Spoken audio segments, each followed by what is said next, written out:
Stop waiting on the perfect conditions and move now.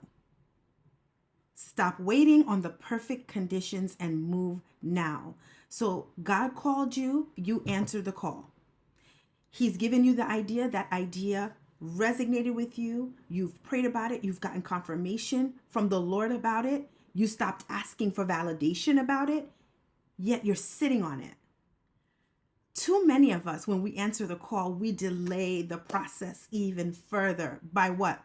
I'm going to list a bunch of things that we say to ourselves when God is asking us to do something. Oh, I don't have the money. I don't have the time. Oh, that's too big. I don't have the right resources. I need more clarity.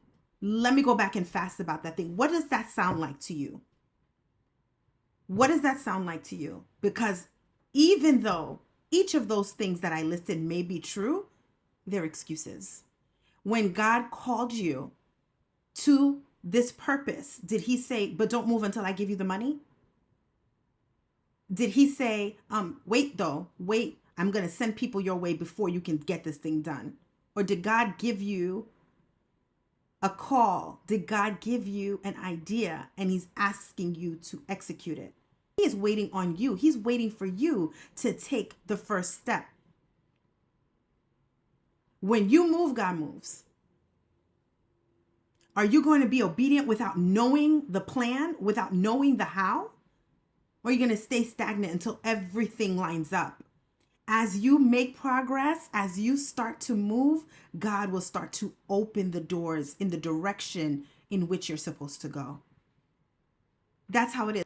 Because 9 times out of 10, God is waiting to see your obedience. Will you make the first move? Will you take the first step without knowing the how? Will you take the first step without knowing where the money is going to come from? Will you take the first step and trust him? That's what God is waiting to see. And I'm going to tell you something, friends. When you take that first step, God is waiting to meet you at the second. When you take the second step, he's waiting to meet with you at the third. Let me give you an example. When Peter walked on water, he didn't walk on calm waters. It was a raging storm when they saw Jesus approaching them.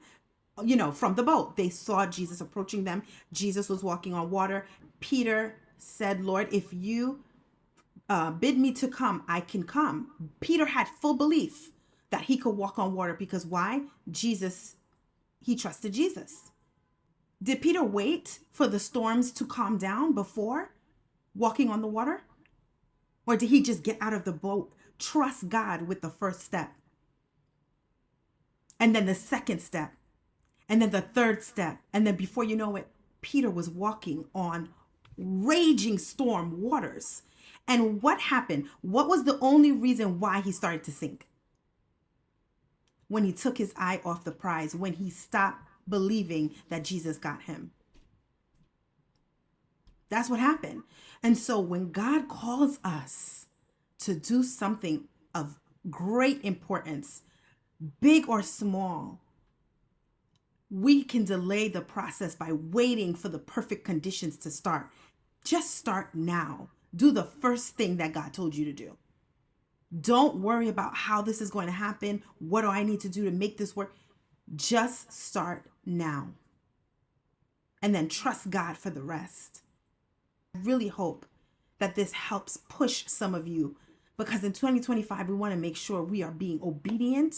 We're not delaying the process, and blaming our excuses for the delay.